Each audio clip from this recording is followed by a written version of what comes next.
జనవరి 3 సావిత్రిబాయి పూలే జయంతి. ఈ సందర్భంగా సావిత్రిబాయి గురించి నేటి సమాజానికి ఎంతో ఆదర్శప్రాయమైన ఆమె జీవితం, సాహసం భారతదేశంలో స్త్రీ సాధికారతకు పునాది వేసింది.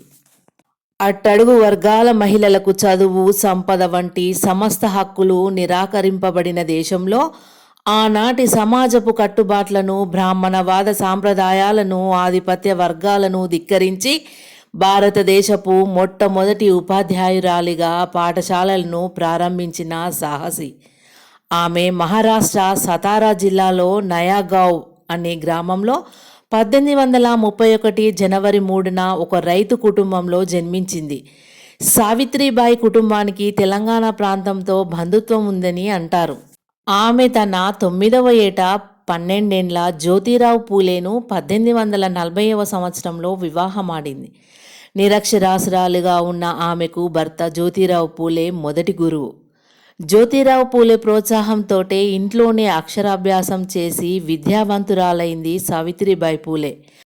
అహ్మద్నగర్లో ఉపాధ్యాయ శిక్షణ పొంది 1848లో భర్త జ్యోతిరావుతో కలిసి క్రింది కులాల బాలికల కోసం పూణేలో మొదటి పాఠశాలను ప్రారంభించింది. ఈ పాఠశాల నడపటం ఉన్నత అగ్రవర్ణాలకు నచ్చలేదు. దీంతో ఆమెపై వేధింపులకు, భౌతిక దాడులకు పూనుకున్నారు. పాఠశాలకు నడిచే దారిలో ఆమెపై బురద చల్లడం, రాళ్లు విసరడం, అసభ్య పదజాలాన్ని వాడటం వంటివి చేశారు. బురదతో మలినమైన చీరను పాఠశాలకు వెళ్ళిన తర్వాత మార్చుకొని మరలా వచ్చేటప్పుడు బురద చీరను కట్టుకొని వచ్చేది. ఎవరైనా అడిగినప్పుడు ధైర్యంగా నా విధిని నేను నిర్వర్తిస్తున్నాను అని చెప్పేది. అయినా ఒకరోజు వేధింపులకు విసిగి ఒకరోజు ఒకడి చెంప పగలగొట్టింది. పట్టు వీడక వారు సాగించిన విద్యా ఉద్యమానికి తక్కువ కాలంలోనే సహకారం, గుర్తింపు లభించాయి. ఒక ముస్లిం వ్యక్తి తన ఇంటిని బడికి కేటాయించాడు. కొంతమంది పుస్తకాలు సేకరించారు. మెరోవిటల్, వాల్వేకర్, దియోరావు వంటి ప్రముఖులు పాఠశాల నిర్వహణకు సహకరించారు. బాలికల చదువు కోసం, విద్యాభివృద్ధి కోసం సహకరించాలని ఆమె ప్రతి ఒక్కరికి విజ్ఞప్తి చేసేది. ఆ దంపతులకు స్వంత పిల్లలు లేరు. కానీ ఆ జంట యశ్వంతరావు అనే బ్రాహ్మణ వితంతు కుమారుడిని దత్తత తీసుకున్నారు.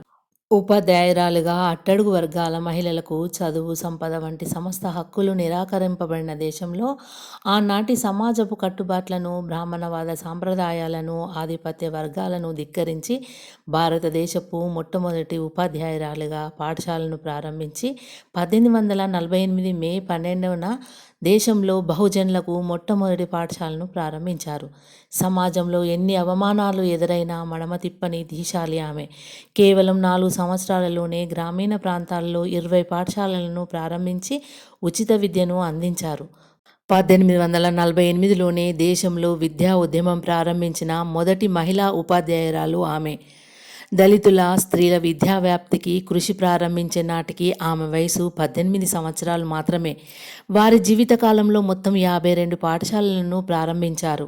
అయితే ఈ క్రమంలో ఆమె ఆధిపత్య కులాల వారి నుంచి అనేక దాడులను, అవమానాలను ఎదుర్కొంది. ఈ నేపథ్యంలోనే 1849లో పూలే సావిత్రిబాయి దంపతులను గృహ బహిష్కరణానికి కూడా గురి చేశారు. సామాజిక విప్లవకారిణిగా ఆమె మానవ హక్కుల గురించి, ఇతర సామాజిక సమస్యల గురించి స్త్రీలను చైతన్యపరచడానికి 1852లో మహిళా సేవా మండల అనే మహిళా సంఘాన్ని కూడా స్థాపించింది. లింగ సమస్యలకు తోడుగా కుల, పితృస్వామ్య వ్యవస్థల అణచివేతకు వ్యతిరేకంగా స్త్రీల సాధికారత కోసం ఈ సంస్థ కృషి చేసింది. మహిళా హక్కులే మానవ హక్కులని తొలిసారిగా నినదించింది సావిత్రిబాయి పూలే.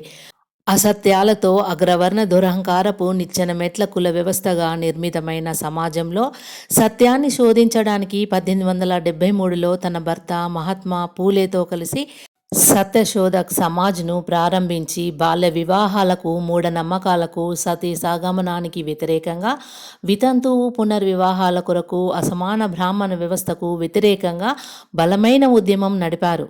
బాల్యంలోనే వైధవ్యాన్ని అనుభవించే ఎంతోమంది ఆడపిల్లలకు అన్నం పెట్టి ఆశ్రయం కల్పించారు. గర్భవతులైన వారికి పురుళ్ళు పోసి వారి కళ్ళల్లో వెలుగు చూశారు. అలా పురుడు పోసుకొని తన వద్దే వదిలేసిపోయిన ఓ బిడ్డను అక్కున చేర్చుకున్నారు. యశ్వంత్గా నామకరణం చేసి తన ఆశయాలకు ఆకాంక్షలకు అనుగుణంగా పెంచి పెద్ద చేశారు. వితంతువులకు శిరోముండనం చేయడాన్ని తీవ్రంగా ఖండించారు. క్షురకులను చైతన్యపరిచి వితంతువులకు శిరోముండనం చేయబోమంటూ క్షురకుల చేత 1860లో సమ్మె కూడా చేయించారు.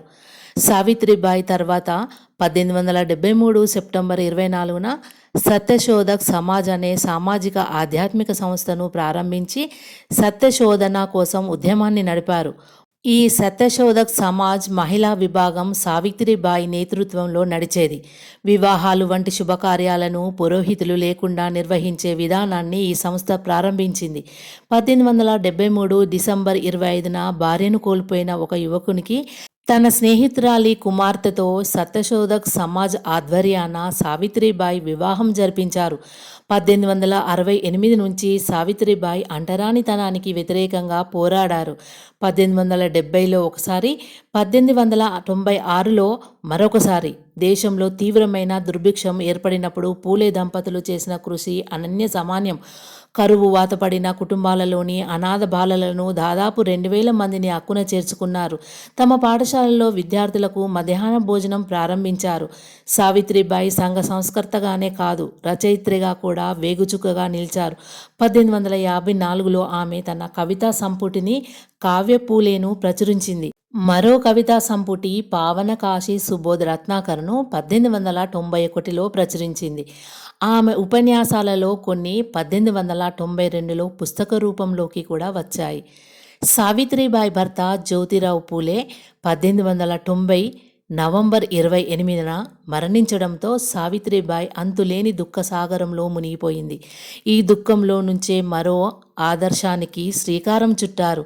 తన భర్త పూలే చితికి తానే స్వయంగా నిప్పు పెట్టి కొత్త సాంప్రదాయానికి తెరలేపారు. భారతదేశ చరిత్రలో భర్త చితికి భార్య నిప్పు పెట్టిన తొలి సంఘటన ఇది. పూలే మరణానంతరం సత్యశోధక్ సమాజ్ బాధ్యతలన్నీ స్వీకరించి నడిపించింది. 1897లో ప్లేగ్ వ్యాధి పూణే నగరాన్ని వణికించింది. నగరమంతా ఎడారిగా మారింది. జనమంతా దగ్గరలోని అడవుల్లోకి పారిపోయారు. అయినా సావిత్రిబాయి పూలే కొడుకు యశ్వంత్తో కలిసి వ్యాధిగ్రస్తులకు సేవ చేశారు. 1896-97లో సంభవించిన తీవ్ర కరువు, ప్లేగు వ్యాధి మహారాష్ట్ర జీవనాన్ని అతలాకుతలం చేశాయి. ఈ పరిస్థితిలో కరువు ప్రాంతాల్లోని దళితులు పేదల కోసం జోలెపట్టి విరాళాలు సేకరించి ప్రజలకు అందించారు. ప్లేగు వ్యాధి సోకిన పేదలకు దగ్గరుండి సేవలందించారు. 1890వ దశకంలో ప్లేగు వ్యాధి బారిన పడిన పిల్లల కోసం వైద్య శిబిరాలు కూడా నిర్వహించింది.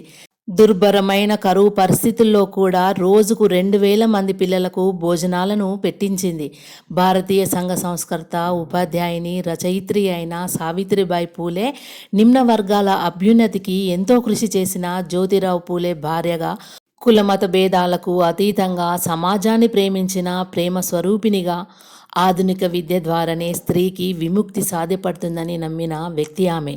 తన భర్తతో కలిసి 1848లోనే జనవరి 1న పూణేలో మొట్టమొదటిగా బాలికల పాఠశాలను ప్రారంభించింది. కుల వ్యవస్థకు, పితృస్వామ్యానికి వ్యతిరేకంగా శూద్రుల, అస్పృశ్యుల, మహిళల సకల హక్కుల కోసం పోరాటం చేయడం తమ సామాజిక బాధ్యతగా ఆ దంపతులు విశ్వసించారు.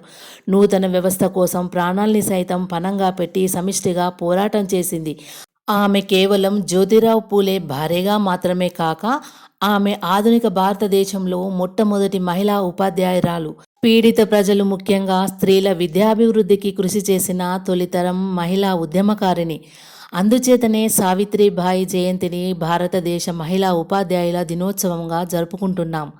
ప్లేగు వ్యాధి సోకిన మాంగ్ లాంటి దళిత కులానికి చెందిన దళిత చిన్నపిల్లల్ని తన చంకన వేసుకుని చికిత్స చేసి కాపాడింది.